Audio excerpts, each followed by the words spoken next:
नमस्कार। तो चलिए आज निकलते हैं एक बहुत ही खूबसूरत सफर पर, देवभूमि उत्तराखंड की यात्रा पर।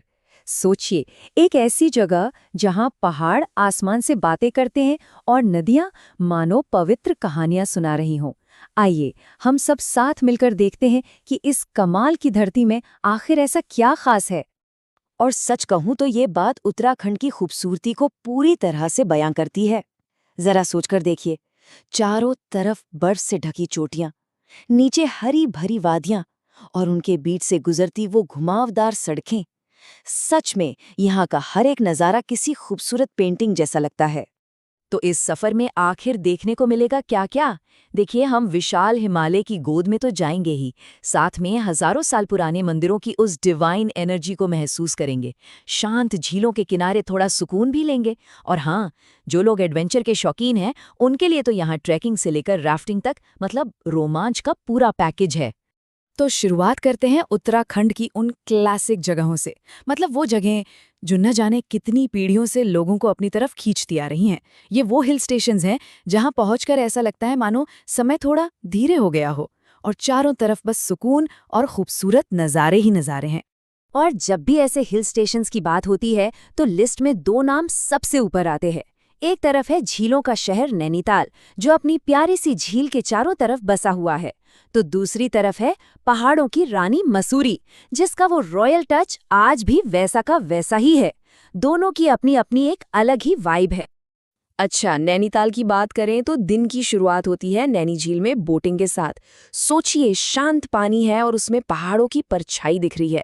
इसके बाद नैना देवी मंदिर में दर्शन करके स्नो व्यू पॉइंट से हिमालय की बर्फीली चोटियों को देखना, ये एक ऐसा एक्सपीरियंस है जो हमेशा याद रहता है। और शाम होते होते मॉल रोड की चहल पहल में घूमने का मजा तो कुछ और ही है। और अब चलते हैं मसूरी। यहाँ पहुँचते ही सबसे पहले केम्प्टी फॉल्स के ठंडे पानी में उतरने का मन करता है। सच में सारी थकान मिट जाती है। फिर गन हिल तक केबल कार से जाना, जहाँ से पूरे शहर का एक शानदार व्यू मिलता है। और हाँ, सबसे ऊंची जगह लाल टिब्बा से सनसेट देखना, वो तो एक बिल्कुल मैजिकल एक्सपीरियंस है। तभी तो ये जगह परिवारों और कपल्स की फेवरेट लिस्ट में हमेशा रहती है। देखिए, पहाड़ों की खूबसूरती सिर्फ इन नज़ारों में ही नहीं है, बल्कि यहाँ की हवा में जो एक आध्यात्मिकता है, उसमें भी है। तो चलिए अब उत्तराखंड के उस पहलू को महसूस करते हैं जहाँ पहुंचकर समझ आता है कि इसे देवभूमि क्यों कहते हैं। और इस आध्यात्मिक सफर की शुरुआत करने के लिए ऋषिकेश से बेहतर जगह और क्या होगी।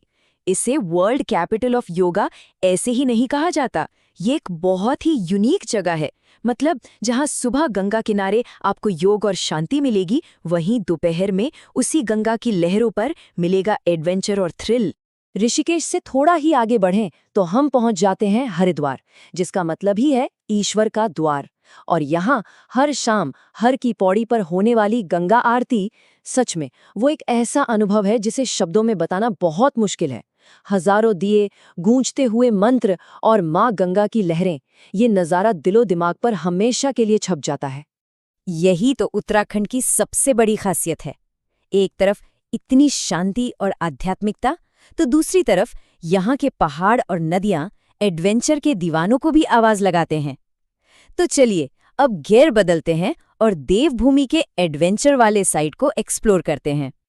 तो कौन सा एडवेंचर चुना जाए? क्या ऋषिकेश में गंगा की तेज लहरों पर राफ्टिंग करने का मन है, या फिर ऊंचाई से छलांग लगाकर बंजी जंपिंग का वो थ्रिल महसूस करना है, या हो सकता है कि औली की बर्फीली ढलानों पर स्कीइंग करने का दिल हो, या फिर जिम कॉर्बेट के घने जंगलों में एक टाइगर को उसके घर में देखने का वो रोमांचक अनुभव।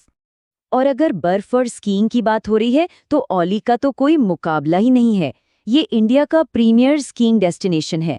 जरा सोचिए, आप बर्फ पर फिसल रहे हैं और ठीक सामने भारत की दूसरी सबसे ऊंची चोटी नंदा देवी सुनहरी धूप में चमक रही है। क्या नज़ारा होगा वो, सच में इनक्रेडिबल। अब बात करते हैं जिम कॉर्बेट की। देखिए, ये सिर्फ एक टाइगर रिजर्व नहीं है, ये तो एक हिस्टोरिकल प्लेस है।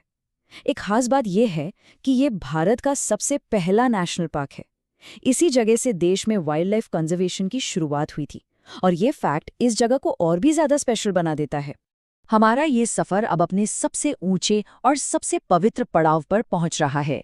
ये सिर्फ एक जगह नहीं, बल्कि एक ऐसी तीर्थयात्रा है जिसके लिए लाखों लोग हर साल मुश्किल रास्तों को पार करके सिर्फ एक दिव्य अनुभव की तलाश में यहाँ आते हैं। जी हाँ, हम बात कर रहे हैं केदारनाथ धाम की। चारों तरफ विशाल बर्फ से ढके पहाड़ और उनके बीच में भगवान शिव का ये पावन धाम।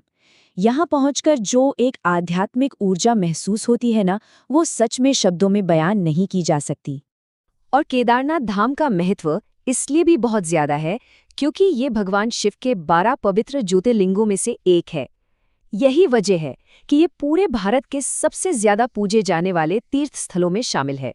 तो अब जब हमने उत्तराखंड के इतने सारे अलग अलग रंग देख लिए हैं, तो जाहिर है मन में ये सवाल भी आ रहा होगा कि भाई इस खूबसूरत सफर पर निकलने के लिए सबसे सही समय कौन सा है। तो चलिए इस प्लानिंग को थोड़ा सा और आसान बनाते हैं। वैसे तो उत्तराखंड हर मौसम में ही खूबसूरत लगता है, लेकिन आपका एक्सपीरियंस इस बात पर डिपेंड करेगा कि आप कब जा रहे हैं। जैसे अगर आपको खिली हुई धूप और अच्छा सुहावना मौसम पसंद है तो घूमने के लिए मार्च से जून का टाइम बेस्ट है। पर अगर बर्फ से ढके पहाड़ देखने हैं और स्कीइंग जैसा कोई विंटर स्पोर्ट करना है तो फिर अक्टूबर से फरवरी के बीच का प्लान बनाना चाहिए। तो अब सवाल ये उठता है कि उत्तराखंड की कहानी हर किसी के लिए कैसी होगी। क्या वो सुकून की तलाश में झीलों के किनारे बिताया गया वक्त होगा, या आध्यात्म की खोज में गंगा आरती में शामिल होना, या फिर पहाड़ों की ऊंचाइयों पर एडवेंचर को महसूस करना। देवभूमि तो हर किसी को बुला रही है। अब यात्रा कैसी होगी ये फैसला तो हर किसी को खुद करना है।